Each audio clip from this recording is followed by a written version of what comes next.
오늘 말씀은 베드로전서 1장 23절에서 25절 말씀입니다. 길지 않으니까 우리가 함께 교독하여 읽으면 좋을 것 같습니다. 베드로전서 1장 23절에서 25절 말씀 같이 읽겠습니다. 시작. 너희가 거듭난 것은 썩어질 씨로 된 것이 아니요 썩지 아니할 씨로 된 것이니 살아있고 항상 있는 하나님의 말씀으로 되어내리라.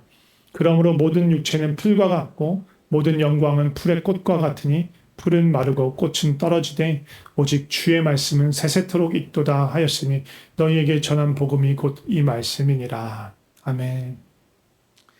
오늘은 흔들리지 않는 믿음의 기초라는 제목으로 말씀을 나누고 싶습니다. 요즘 제가 많이 묵상하고 있는 단어 중에 하나가 믿음입니다. 무엇이 믿음인가? 무엇을 믿어야 하는가? 믿는 자의 삶은 어떠한가? 또 왜 우리 믿음이 흔들리는가? 흔들리지 않는 믿음을 가질 수는 없는가? 그런 고민을 하고 기도를 하고 그렇게 물으면서 하나님 앞에 머물 때가 많습니다.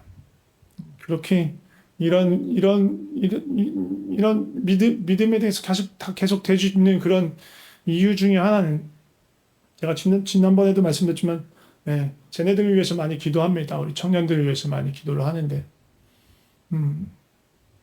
저 중에서 많은 친구들이 내년 이맘때는 안 보일 수도 있어요. 보기 힘들 수도 있어요. 대학 진학을 앞두고 있는 친구들 많고 그래서 이미 의진이는 한국에 가서 공부를 시작했죠. 그리고 수민이도 합격해서 이제 내년이면 갈 거라고 알고 있고 그런 가운데서 우리 또 다민이는 홀로 열심히 공부하고 있어서 다민이 일본 입시 준비하고 있기 때문에 노력한 대로 결과가 잘 나오면 아마 일본에 가서 유학해서 공부를 하게 될 거예요. 이런 거 얘기해도 되는지 모르겠지만 지원이는 저에게 지난번에 사적으로 얘기를 했는데 안 돼? 어디 가고 싶다며. 뭐 저한테 사적으로 얘기한 거로 어디 가고 싶다는 소망을 밝혔었어요. 될지 안 될지 모르겠지만 그런 얘기들을 들으면서 좀 그런 마음이 들어요. 또 오늘 열심히 가온이라는 학기에 저 나무상자는 가온으로 열심히 우리 예배를 섬긴 우리 혜성이 같은 경우에는 반대로 부모님을 다바오에 있는 부모님을 떠나서 여기 홀로 마닐라에 쾌전에 와서 공부를 하고 있어요. 이런 친구들을 보면서 그런 마음이 들어요. 이렇게 부모님의 그늘 아래 있다가 어떻게 보면 거기를 떠나는 거잖아요. 독립 비슷한 걸 하는 거예요. 근데 이런 식의 친구들 또 뿐만 아니라 벌써 이미 그렇게 생활하고 있는 친구들 있잖아요. 한국에서 직장을 다니고 학교를 다니고 그런 친구들 위해서 기도하다 보면 여러 가지 생각이 들어요. 걱정도 되고 또 안쓰럽기도 하고 그래요. 청년에 이르기까지 청소년기를 거치면서 믿음의 기초, 믿음의 뿌리가 잘 내려지지 않으면 거의 100% 이렇게 부모와 떨어져서 독립할 시기가 되면 신앙이 흔들릴 수밖에 없어요. 자연스러운 거예요. 기도하면서 물었어요. 하나님께 어떻게 하면 됩니까? 어떻게 도울 수 있겠습니까? 지금이라도 그래도 최소한 지금이라도 할 수 있는 일이 무엇이 있겠습니까? 어떻게 해야 조금이라도 든든하게 그 뿌리를 내릴 수 있게 도울 수 있겠습니까? 지금이라도 그 믿음의 기초를 다시 한번 다질 수 있게 도와줘야 한다. 그런 마음 주셨어요. 믿음의 기초가 바로 세워져야지. 거기 바른 믿음이 세워져야 거기에 흔들리지 않고. 아니 흔들리지 않다고 하는 건 뻥이에요. 흔들릴 수 있어요. 흔들려도 조금 흔들리고 조금 요동치고 다시 하나님께로 나아갈 수 있는 그런 믿음을 가질 수 있어요. 흔들리는 건 어떻게 보면 자연스러운 성장의 과정이에요. 흔들리고 때로는 넘어지면서 그러면서 하나님의 은혜를 배워가면서 다시 일어나고 다시 성장하는 거예요. 새살이 돋으면서. 근데 기초가 잘못되어 버리면 살짝 흔들렸는데 완전히 와르르 무너져 내릴 수 있어요. 엉뚱한 믿음의 기초 위에 잘못된 것들이 하나하나 썰어지고 우리 레고 블록 빼다가 레고가 아니라 뭐니 젠가 블록 하나 빼다가 이렇게 와르르 무너지는 것처럼 다 무너져 버릴 수 있어요. 근데 물론 이것도 너무너무 감사한 일이에요. 한번 무너져 버리는 것도 너무 좋은 거예요. 잘못된 믿음의 기초에 세워졌다면 그래서 다시 새롭게 믿음의 기초를 세우고 다시 쌓아가면 돼요. 제일 위험한 건 엉뚱한 믿음의 기초를 쌓고 엉뚱한 것들을 잔뜩 쌓아 올렸는데 본인은 모르는 거야. 나는 진리 가운데 나는 믿음 가운데 있다고 생각했는데 알고 보니까 그게 아니게 되는 게 가장 불행하고 가장 안타까운 일인 거예요. 그래서 우리의 믿음의 기초를 잘 쌓을 필요가 있습니다. 믿음의 기초는요, 교회 다니는 습관을 말하는 게 아니에요. 주일 습관하는 주일 성수하는 습관, 11조 하는 습관을 기르게 했다고 해서 그게 믿음의 기초가 세워진 게 아니에요. 전혀 상관없어요. 그냥 종교적인 어떤 습관만, 종교적인 어떤 그런 규칙만 몸에 배게 했을 수도 있어요. 그렇게 될 경우에 어떤 현상이 생기냐면 쓸데기 없는 종교적인 죄책감이 그냥 사로잡혀서 살아가는 거예요. 잘못 지키니까. 일종의 율법주의인 거예요. 그것이 믿음의 기초가 아니야. 잠깐 한번 상상해 봤으면 좋겠어요. 우리 삶에 벌어질 수 있는 극단의 케이스, 그 극단의 케이스 가운데서 우리는 어떻게 우리 마음과 믿음을 지켜낼 수 있을까? 상상하는 거예요. 극단의 일은 잘 벌어지지 않아요. 극단의 일을 한번 생각해 봅시다. 삶의 편안함의 끝으로, 성공의 끝으로 가. 모든 걸 다 이뤘어. 내가 원하는 걸 다 이뤘어. 뭐 재정도 소유도 물질도 너무너무 풍성해. 내가 원하는 때 원하는 거 먹고 싶으면 다 먹을 수 있어. 일본의 와규가 갑자기 먹고 싶어. 제일 잘하는 집. 비행기 타고 가. 막 먹어. 스페인의 하몽이 먹고 싶어. 그날로 그냥 또 비행기 타고 가. 막 먹어. 그럴 수 있는 물질적으로 아무런 부러움 없는 원하는 건 뭐든 할 수 있고 뭐든 누릴 수 있고 어떠한 제약도 없는 그런 상황에 내가 놓여 있어요. 그럴 때도 내가 주님을 찾을까? 주님께 매달릴까? 주님께 예배하는 자로 서 있을 수 있을까? 그리고 그 상황에서도 주님이 뭐라고 무슨 말씀을 하시든 순종할 수 있는 준비가 되어 있을까? 심지어 그 말씀 중에는 이렇게 누리는 모든 것들을 포기하고 나만 따라오라 라고 하실 수도 있는데 그런 준비가 되어 있을까요? 또 다른 쪽 극단으로 한번 가보겠습니다. 네. 아무것도 없어 여기는. 너무너무 없어. 다 실패해. 사업도 실패하고 공부도 실패하고 관계도 엉망진창이고 심지어 가족 안에서도 갈등과 불화가 너무너무 심해. 어디 하나 마음 들 곳이 없어. 근데 이게 하루 이틀이 아니고 매일 지속돼. 사방으로 꽉꽉 우겨싸움을 당한 것 같은.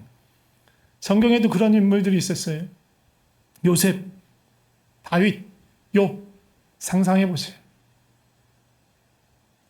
어느 날 하루아침에 사랑받는 아들에서 노예가 되어버렸어. 이 노예 생활의 끝이 보이지 않아. 근데 더욱 절망적인 건 그 노예 생활하다가 누명을 쓰고 감옥에 갇혔어. 노예보다 더 처참한 삶에 빠졌어. 그리고 이 감옥의 생활도 언제 끝날지 몰라. 그때 거기에 내가 있어. 내가 그 사람이야. 그럼 어떨 것 같아요? 아니면 갑자기 어느 날 어떤 할아버지가 찾아와서 나한테 기름을 붓네? 너가 이제 왕이 될 상이다. 이스라엘의 왕이 될 상이다. 그래서 막 승승장구하는 줄 알았는데 갑자기 어느 날부터 그 나라의 가장 권력자 왕으로부터 쫓김을 받는 신세가 됐어. 모든 사람이 조롱하고 모든 사람이 피하고 사람들이 눈에 피해서 맨날 숨어 다녀야 되고 심지어 적국에까지 숨어 들어가서 거기서도 들켜가지고 미친놈인 척하고 그래서 간신히 목숨을 부지하고 그런데 그 삶이 언제 끝날지 몰라. 중요한 건 그거예요. 언제 끝날지 모르는 거예요. 당시의 다윗은 당시의 요셉은 그 삶이 언제 끝날지 몰랐어요. 욥은요, 너무너무 부자였어. 너무너무, 정말 아까 말한 이 극단에 살던 사람, 이쪽 극단에 살던 사람이었어. 하루아침에 이쪽 극단이 돼버렸어. 모든 걸 다 잃었어. 재산도, 가족도, 그 심지어 몸까지 아파. 이 상황에서 나는 주님을 찾을까? 나는 주님을 예배할 수 있을까? 주님의 뜻을 구하고 어떤 것을 말씀하시든 난 순종할 준비가 되어 있을까?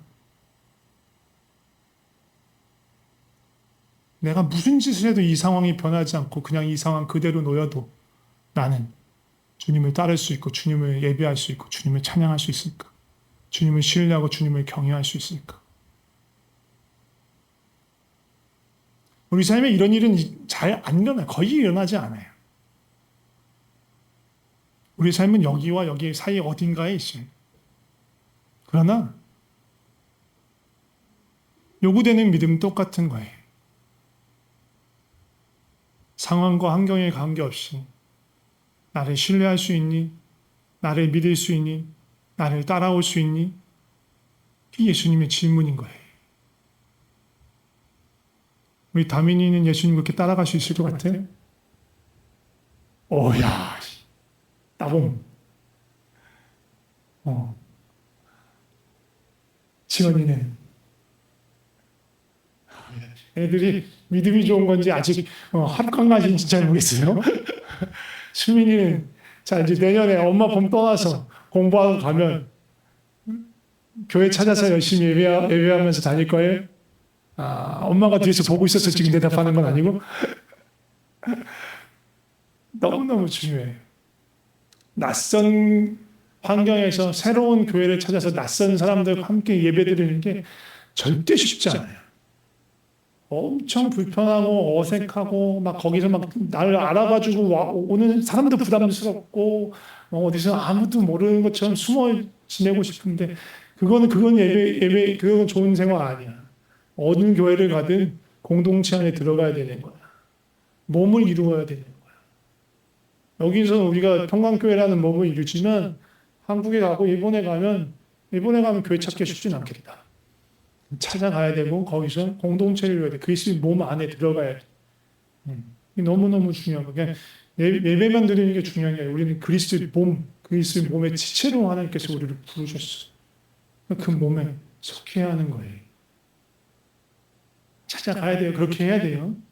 근데 내가 하란다고 하는 것도 좀 약간 바보 같은 짓이야.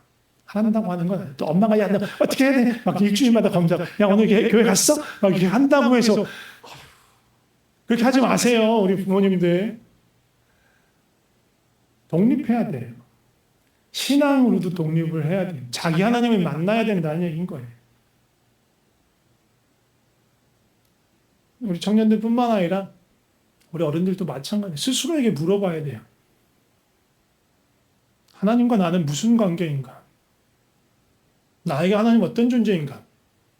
하나님 나를 어떻게 인도하고 계시고 나는 그 인도하심을 어떻게 따라가고 있는가?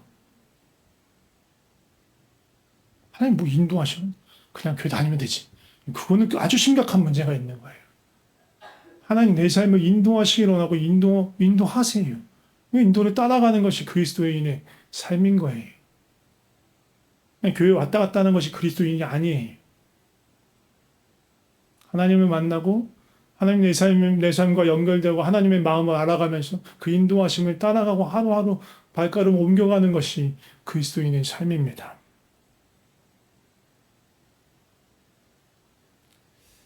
가만히 돌아보면 내가 얼마나 하나님에 대해서 알고 있는지, 그리고 더 중요한 건 내가 알고 있다고 생각하는 그 하나님에 대한 지식은 과연 얼마만큼이 몇 퍼센트나 정말 성경에 기초하고 진리에 기초한 믿음일까? 생각해 봐야 돼요. 어떤 것들은 잘못된 진리, 엉뚱한 것에, 헛된 것에 기초하고 있을 수 있어요. 그런 것들을 살펴보고 분별하고 우리 안에서 새롭게 되어야 되는 것들이 필요합니다.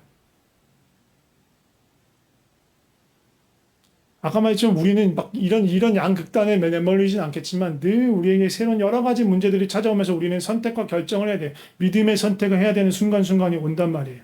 그럴 때 과연 우리는 상황을 뛰어넘어서 예수님을 바라보고 예수님을 따라갈 수 있는가? 믿음은 조건부가 아니에요. 내가 원하고 생각한 대로 풀리면 믿어드리고, 오케이, 믿어드릴게요. 내가 원하는데 내가 바라는 대로 안 되면, 아이씨, 때려쳐. 이건 믿음이 아니에요. 이미 이런 상태, 내가 조건부로 하겠다는 건 이미 믿음이 아닌 거예요.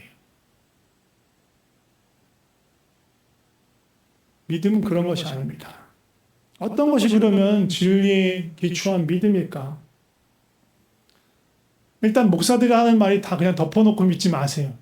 그 목사 중에 저도 포함되는 거예요. 목사놈들이 다 진리를 말하는 게 아니에요. 엉뚱한 얘기를 하기도 해요. 사람들 귀에 좋으라는 얘기도 해요. 그런 목사들, 그런 말만 하는 목사들도 있어요. 안타깝게도 그게 현실이에요. 진리를 붙잡고 끝까지 싸우려는 목사들도 있겠지만 그렇지 않은 목사들도 있어요. 너무너무 죄송한데 그런 목사들도 있고 그래서 어려움을 많이 당하기도 합니다. 그럼 뭘 믿고 어디에 믿음의 기초를 쌓아야 되냐? 진리 위에, 말씀 위에 기초를 쌓아야 돼요. 말씀 보세요. 성경 보세요. 그냥 후루룩 읽지 말고 곱씹으면서 보세요. 그 구약부터 보지 마세요. 신약부터 보세요. 신약이 그리스도, 예수님에 대한 진리가 명확해져야 그것을 통해서 그 렌즈로 구약을 볼 수 있고 구약을 이해할 수 있는 거예요. 그래야 구약의 의미가 풍성해지는 거예요. 예수님이 누구신가? 신약을 통해서 예수님에 대한 진리에 대해서 충분히 묵상하고 이해한 다음에 구약을 볼 때 구약이 이해돼요. 예수님이란 렌즈로. 예수님이란 중심을 잡고 이해할 수 있어요. 물론 구약의 모든 역사를 통해서 또 예수님이 예비되고 오신 걸 보면 그것이 또 더 풍성하게 이해돼. 그러니까 여러 번 읽어야 되는 거예요. 결과론적으로 말하면 여러 번 읽어야 돼. 여러 번 고민하고 묵상하고 질문하면서 이 말씀을 대하고 접해야 돼. 그래서 진짜 성경에서 말하는 바가 무엇인가? 성경에서 말하는 진리는 무엇인가? 성경에서 말하는 예수님을 따라가는 것은 무엇인가? 성경에서 말하는 새 생명은 무엇인가? 성경에서 말하는 진리가 말하는 예수님의 약속, 하나님의 약속은 무엇인가? 내 상상력으로, 내 기대로 그걸 붙잡고 가는 게 아니에요. 성경을 맥락과 상관없이 덮어덮고 문장만 끄집으면 대단히 위험해져요. 그 대표적인 사례가 욥기 8장 7절이에요. 이건 거의 창업하는 모든 가게에 다 볼 수 있어요. 뭐예요? 내 시작은 미약하였으나 내 나중은 심히 창대하리라. 무슨 뜻으로 우리가 그거 걸어놔요? 우리가 지금 구멍가게에서 시작하지만 나중에 우리 대기업이 될 수 있을 거야. 그런 소망을 갖고 시작하잖아요. 네, 그런 맥락의 말씀이 아니에요.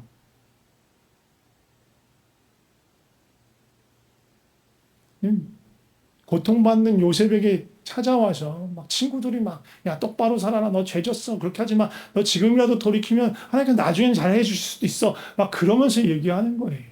맥락과 상관없이 뛰어다가 내가 원하는 의미를 부여해서 그걸 믿는 건 믿음이 아니라는 거예요. 뒤트인 믿음이에요. 성경에서 말하는 복음의 본질 진리의 가장 중요한 건요. 하나님께로 다시 돌아가는 길이 열렸다라는 거예요. 이게 핵심이에요. 우리는 하나님으로부터 떠났다가 이제 예수 그리스도로 말미암아 하나님께로 다시 돌아가는 길이 열렸다. 하나님께로 돌아가는 것, 하나님과 함께 머무는 것, 그것이 가장 귀한 복이다. 성경 66권을 줄여서 말하면 이거예요. 그게 뭐야? 나 내 앞에 있는 이 문제가 좀 해결됐으면 좋겠고 내 사업이 번창했으면 됐고 돈도 많이 벌었으면 좋겠고 내가 원하는 삶, 성공의 삶을 살고 싶고 그렇게 예수님이 도와주시고 하나님이 도와주시면 좋겠는데 네, 안타깝게도 하나님 그런 거 주신다고 약속하지 않으세요. 하나님의 약속이 아니에요. 주실 수도 있어요. 안 주신다는 거 아니에요. 절대 안 주신다 그런 거 아니고 주실 수도 있지만 그걸 약속하지는 않는다. 그걸 보장하지 않는다라는 거예요. 성경은 진리는 복음은 그런 것들을 보장하지 않아요. 그런 것들을 보장한다고 말하면 문제가 있는 거예요. 그런 것들을 보장한다고 말하는 종교는 뭔지 아세요? 바알 신앙이에요. 바알 신앙. 무속 신앙이에요. 그래서 뭐예요? 전 보러 가요. 구태요. 뭐 하려고? 애군을 많고 기운을 보장하기 위해서. 악한 것들을 멀리하고 나에게 행운이 따르고 내 일이 잘 풀리게 해서 전 보고 구타 부적 붙여요. 그 무속 신앙이라고 하는 거예요.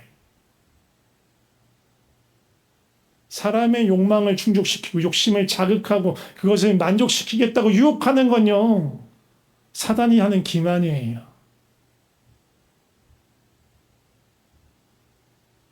우리의 믿음이 말씀에 기초하지 않으면 하나님을 믿는다 생각하지만 엉뚱한 것을 붙들고 있을 수 있어요. 왜 지금 아침에 매일성경 말씀 본문으로 우리가 말씀을 읽고 있는데 거기 북이스라엘 보면 고질적인 죄가 있어요. 벗어나지 못하는 죄가 있어요. 그게 뭐예요? 여로보암의 죄예요. 여로보암.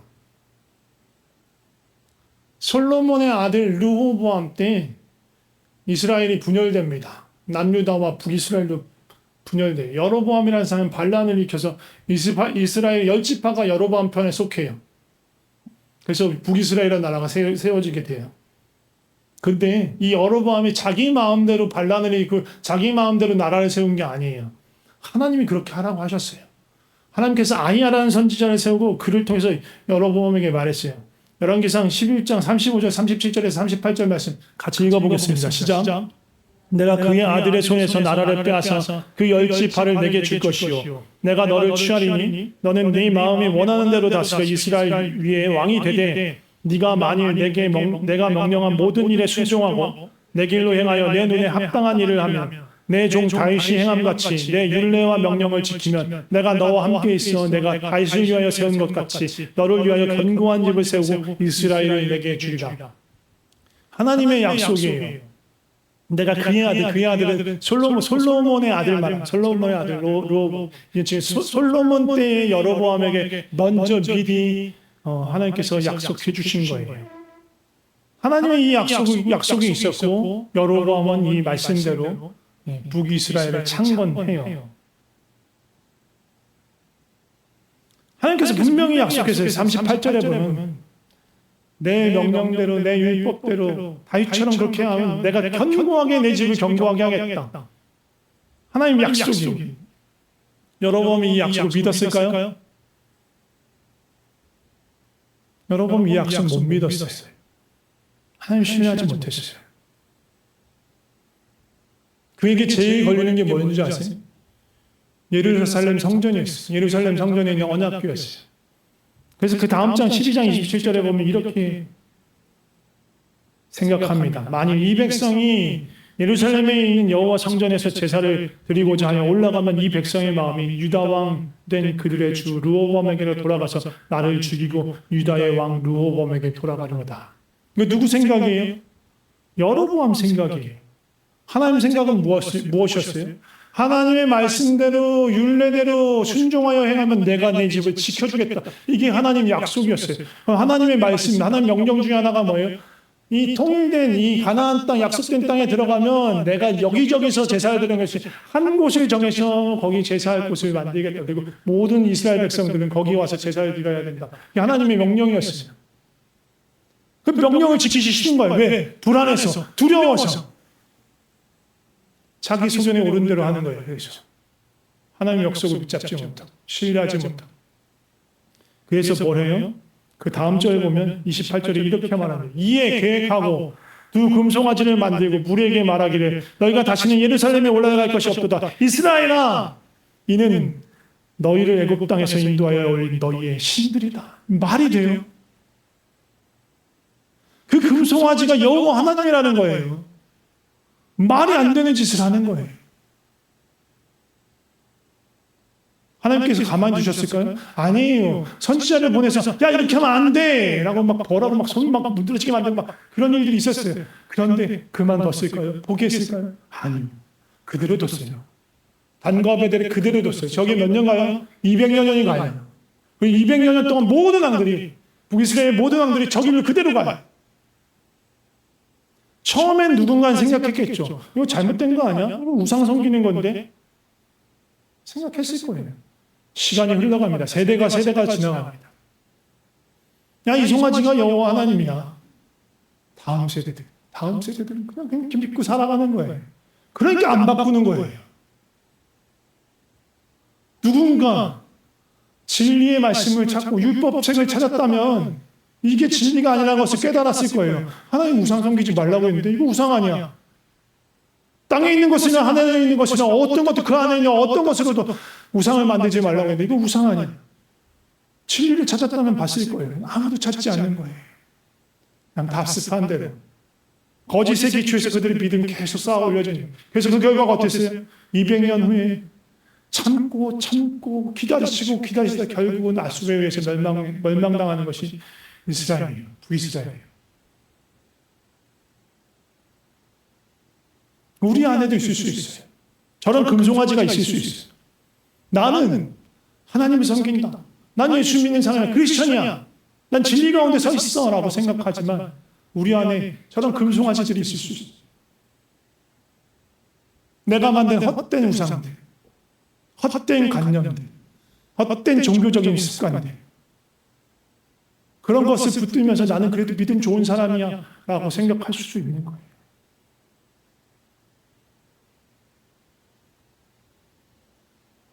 예수님이 약속하신 구원, 하나님 우리에게 주신 복은 하나님께로 우리를 부르시는, 그리고 최초에 하나님이 디자인하시고 만드신 그 목적대로 그 형상대로 우리를 회복하시는 거예요.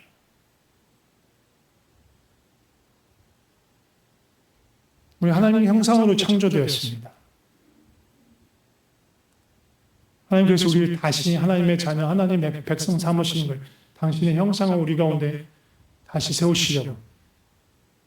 하나님의 형상으로 창조되었다는 것은 하나님과 교제하는 사이, 하나님과 사랑의 사귐을 나누는 사이, 그렇게 그 사랑 가운데서 하나님을 알아가고 하나님의 성품을 배우고 하나님의 능력을 힘입어서 세상을 섬기고 풍성하게 돌보는 그런 존재, 그게 우리의 부르심이에요. 하나님 물질적인 풍요를 약속하지 않으셨어요. 요즘 우리가 수요일마다 누가복음 성경 공부를 하는데 지난주에 14장을 봤어요. 14장을 보면 예수님의 제자에 대한 부르심에 우리를 아주 불편하게 하는 부르심들이 있어요. 누가복음 14장 26절, 27절, 23절 보면 자, 이런 사람들 능히 제자가 못 돼요. 예수님 따라올 수 없어. 이런 사람들은 크리스천이 아니야. 예수님 말씀하시요. 자기 부모와 처자와 형제와 자매, 그리고 자기 목숨까지도 미워하지 않으면 내 제자가 아니다. 이 미워한다는 강조적인 표현이에요. 미워해서 못되게 굴어라 그거 아니고 예수님을 더 사랑하지 않으면, 부모와 처자와 형제와 자매와 자기 목숨보다 예수님을 더 사랑하지 않으면 내 제자가 될 수 없어. 누구라도 십자가를 지고 나를 따르지 않으면 제자가 될 수 없어. 34절 진짜 불편하죠.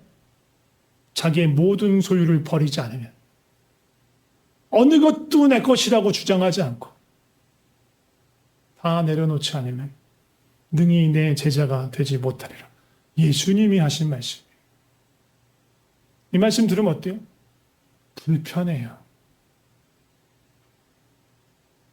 힘들어. 그렇게까지 해야 돼? 그럼 누가 예수님의 제자가 되고 예수님을 따라갈 수 있어?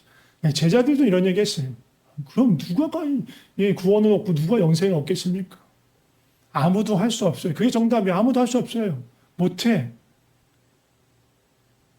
자기 힘으로 할 수 있는 사람 아무도 없어요. 사람이 할 수 없는 것을 하나님께서 하시는 거예요. 우리에게 믿음을 주시는 것은 하나님의 선물이에요. 내가 믿어야지 결심하는 게 아니에요. 하나님 부유하게 되고 물질적인 축복을 약속하지 않습니다. 하나님이 약속하시는 건 그럼 뭐예요? 열매 맺는 삶이에요. 요한복음 15장 보면 열매 맺는 삶에 대해서 얘기하십니다. 열매 맺으려면 조건이 필요해요. 뭐예요? 예수님께 붙어 있는 거예요. 근데 그게 우리에게 하나님께서 허락하신 가장 큰 복이라면 예수님을 통해서 하나님께로 나가서 하나님을 만나고 하나님 앞에 거하고 그 사랑 안에 머무는 거, 그게 우리를 부르신 가장 큰 복이고 그 복을 누리고 있으면 돼. 누리고 있으면 어떤 열매가 맺혀요?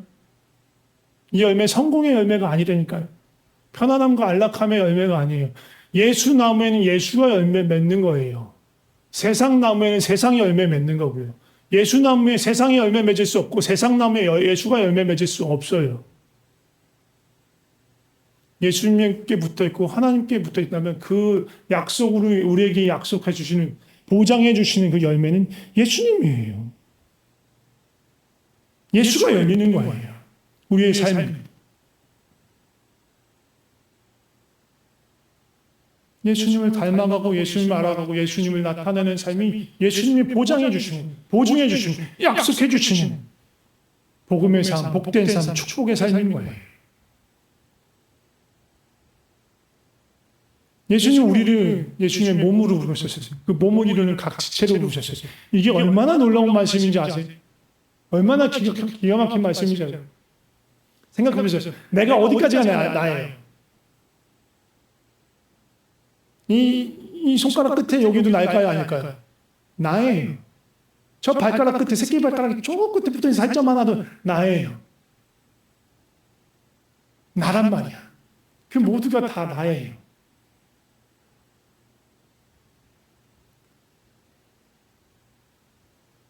예수님의 지체예요, 내가. 저 발가락, 새끼 발가락 끝에 붙어있는 살점 하나가 나일 수 있다는 거예요. 그게도 나는 뭐예요? 예수님이에요. 예수님의 생명이 나를 통해서 나타난다는 거예요. 아무리 약하고 부족해도 그 예수님의 몸에 붙어있으면 나를 통해서 예수님의 생명이, 예수님의 영광이, 온 우주 만물을 다스리시는 예수님의 영광이 나를 통해 나타난다는 거예요. 그게 복이에요. 그게 은혜, 그게 우리를 부르신 부르심이에요. 언제요? 내가 예수님의 몸에 붙어있을 때, 예수님께 붙어있을 때, 내 삶을 예수님께 맡길 때, 내가 내 마음대로 내 멋대로 살아가는 것이 아니라 머리 대신 예수님께 내 삶의 통제권을 다 내어드릴 때, 예수님의 영광과 그 생명이 너무너무 부족하고 연약한 나를 통해서 나타난다는 얘기입니다. 그게 복음이에요. 그게 진리예요. 정리하겠습니다. 무속, 엉뚱한 믿음, 바알 신앙은요, 자기 욕심을 위해서, 자기 욕망을 위해서 신적인 존재, 초월적인 존재를 어떻게든 잘 다뤄서 이용해 먹는 거예요. 부적을 쓰든 구슬하든 삼천배를 하든 어떻게든 내가 원하는 것을 얻어내기 위해서 그 신을 부려먹으려고 하는 게 무속이에요. 바알 신앙이에요. 진리는 내가 예수님의 지체래요. 내가 예수님의 가지래요. 그래서 내가 예수님께 붙어 있으면 예수님의 생명이 나를 통해 나타나는 거예요. 예수님의 소망이 나를 통해서 이루어져요. 예수님의 어떠함이, 하나님의 어떠함이 나를 통해서 드러나는 거예요.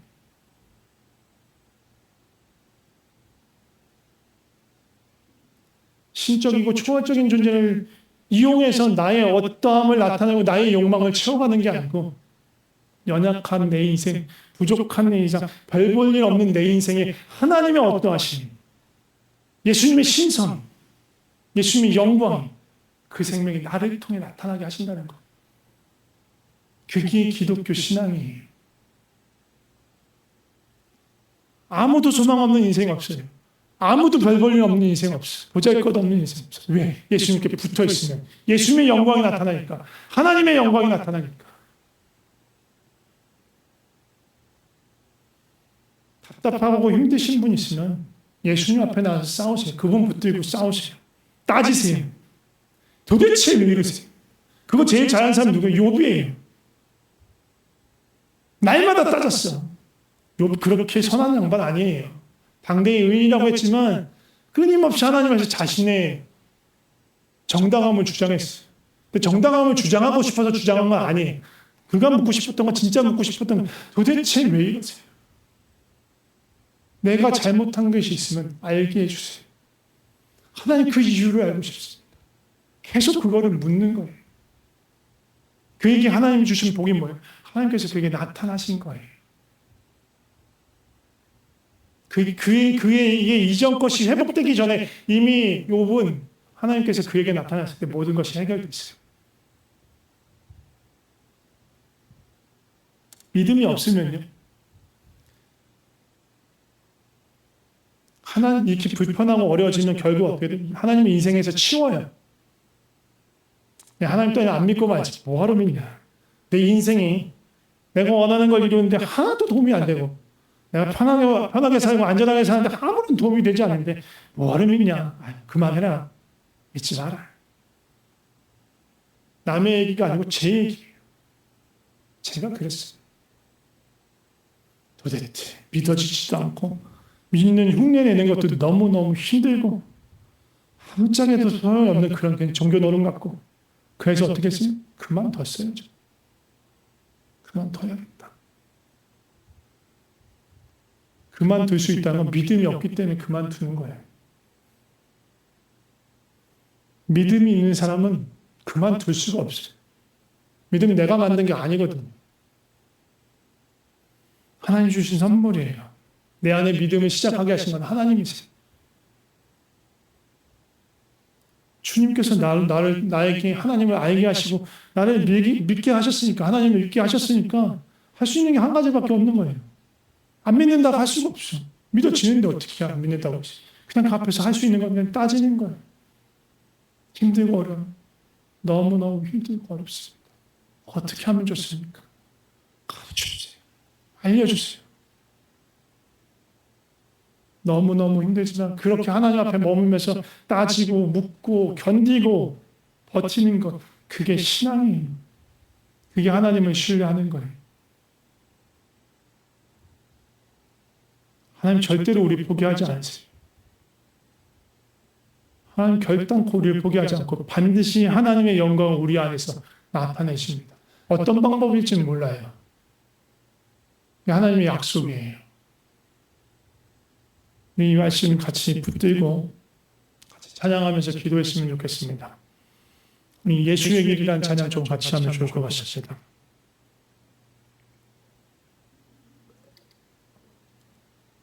바로 찬양 시작하면 좋을 것 같아요.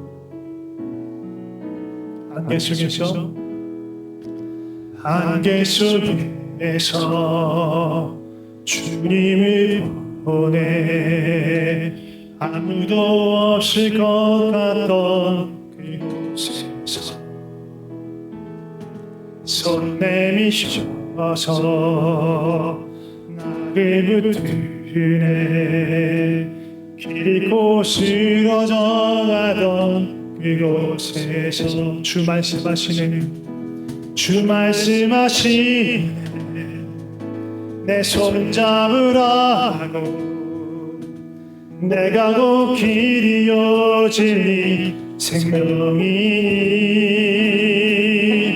나 그 길을 보내 주 예비하시고 다른 길로 돌아서지 않으리 예수의 길 그 좁은 길 나는 건네 주 손잡고 길을 얻고 두렵지 않네 주님 주신 약속 내게 있으니 세상의 길 귀험한 길 승리 안에 성령이고 힘을 얻고 바라지 않네 저 하늘에 소망이 주 말씀하시네 주 말씀하시네 내 손 잡으라고 내가 곧 길이요 진리 생명이니 나 그 길을 보내 주의 위하시고 다른 길로 돌아서지 하늘이 아멘 주의 길 좁은 길 건네 나를 붙잡으시는 그 주님의 손잡고 힘이 어떤 두렵지 않네 주님 주신 약속 내게 있으리 세상의 길 위험한 길 승리하네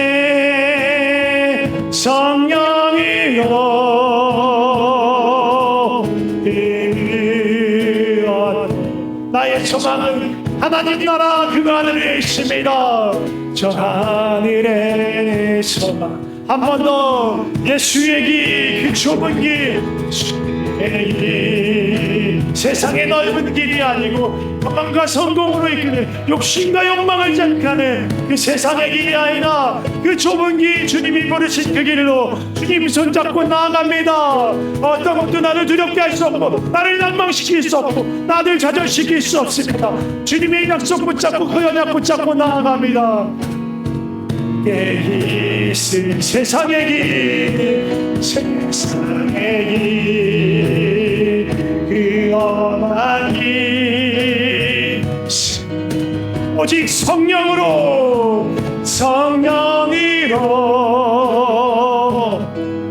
그 무엇도 바라지 않 저 하늘에 내 소망 우리 함께 기도했으면 좋겠어요. 혹시라도 우리 스스로 살펴봅시다. 우리 믿음을 주 앞에서 돌아봅시다. 성령의 거룩한 빛을 진리의 빛을 비춰주시옵소서 구하면서 돌아봤으면 좋겠습니다. 우리 삶 안에 잘못된 기초 진리가 아닌 말씀이 아닌 엉뚱한 것에 세워진 것들이 있다면 주여 제거하여 주시옵소서. 너무 고통스럽고 아플 수 있지만 주님 우리를 수술시켜 주시옵소서.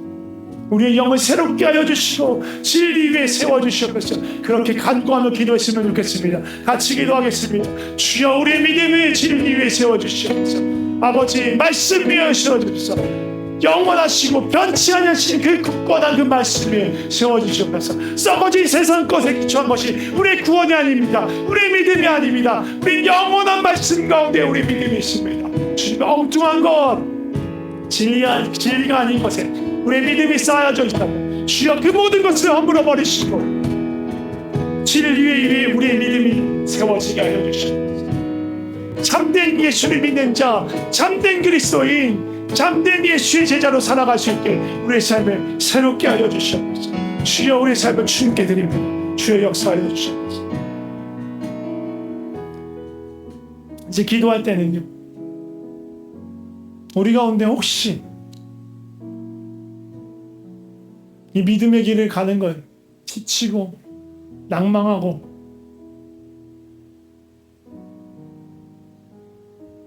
괴로우신 분이 있으십니까? 누군지 몰라요. 서로를 위해서 기도했으면 좋겠어요. 혹시나 예수님 따라가는 이 길에서 너무 힘들어 지친 분이 있다면 주님 새 힘을 허락하여 주시옵소서. 찬양에서 봤던 것처럼 주님이 내미시는 그 손 붙잡게 하여 주시옵소서. 주님께 따지더라도 울더라도 주님께 나아가게 하여 주시고 주님 붙들고 씨름하게 하시고 그래서 그때 나를 만나주시는 주님 나를 새롭게 하시는 주님을 경험하고 다시 주 손 붙잡고 나아갈 수 있도록 우리 새롭게 자기 자신을 위해서 기도하지 마세요. 서로를 위해서 우리 평강 식구들 위해서 우리 함께 기도했으면 좋겠습니다. 같이 기도하겠습니다. 주여 역사하여 주시옵소서. 우리 믿음 허락하여 주시옵소서. 붙들어 주시옵소서. 소망을 허락하여 주시옵소서. 주님의 소망을 허락하여 주시옵소서. 영원한 것에 대한 소망을 허락하여 주시옵소서. 무너진 마음을 새롭게 하여 주시고 하나님의 사랑이 임하게 하여 주시옵소서. 하나님의 임재가 임하게 하여 주시옵소서. 거룩하신 하나님, 전능하신 하나님, 온 우주보다 크신 그 하나님의 임재 앞에 서게 하여 주시옵소서. 내가 하나님 안에 있구나. 전능하신 하나님 손에 붙들려 있구나. 하나님 나를 결코 포기하지 않으시구나. 그 하나님 만나게 하여 주시옵소서. 그 하나님의 손 안에 있기 때문에, 그 하나님의 임재 앞에 있기 때문에 주님 주신 평안과 안식을 누릴 수 있도록 주의 역사하여 주시옵소서. 주의 역사하여 주시옵소서. 마지막으로 한 가지만 더 기도했으면 좋겠습니다. 너무너무 미안한데 우리 청년들 거기 쪼르르 잠깐 일어서 주시면 좋을 것 같아요. 반니 혜성이도 그냥 일어나면 좋을 것 같고, 승원이 너도 청년이야. 아닌 척 할 필요 없고 좀 우리 이 친구들 좀 축복하면서 기도하면 좋을 것 같습니다. 진리의 이 친구들의 믿음이 서게 하여 주시옵소서. 하나님을 아는 믿음, 하나님을 닮아가는 믿음, 예수 그리스도의 열매 맺는 믿음, 부모님 품에 그냥 끌려다니는 믿음이 아니라 독립된 신앙인으로 하나님 앞에서 홀로 서는 믿음으로 그렇게 살아갈 수 있게 해달라고 좀 우리 마음껏 축복하면서, 이 자리에 없는 청년들도 좀 같이 축복하면서 좀 기도했으면 좋겠습니다. 같이 기도하겠습니다. 주여, 이 청년의 때에 하나님을 기억하게 하시고 하나님을 만나게 하여 주시옵소서. 진리의 믿음을 서게 하여 주시옵소서. 부모님 때문에 가정의 평화와 안위를 위해서 그냥 나오는 게 아니라 왜냐하면 습관 때문에 나오는 것이 아니라 나의 하나님을 알고 만나기 때문에 그 하나님께 예배하는 자들, 그 하나님의 몸된 지체 가운데 나오게 해요. 아버지, 그런 믿음 갖게 하여 주시옵소서. 하나님 앞에서 홀로 서는 그런 믿음 갖게 하여 주시고 어디에 있든 무엇이라든 주님 따라서 주님의 열매를 맺을 수 있도록, 예수 그리스도의 열매 맺을 수 있도록 주의 몸된 지체가 되어서 그렇게 세상 가운데 살아갈 수 있도록 주의 역사하여 주시옵소서. 어디로 가나 주의 영광을 나타나게 하여 주시고 주의 생명을 나타나게 하여 주시옵소서. 어디에 있든지 주의 다스림 가운데 머물게 하여 주시옵소서. 생명으로, 성령으로, 그리스도의 보혈의 능력으로 살아가게 하여 주시옵소서. 세상과 타협하지 않게 하여 주시고 세상의 넓은 길 따라가지 않게 하시고 좁고 험악하지만 주님이 부르신 그 길 따라가며 예수 그리스도의 영광과 생명을 드러내는 그런 삶 살아가게 하여 주시옵소서. 주님을 기대하고 소망합니다.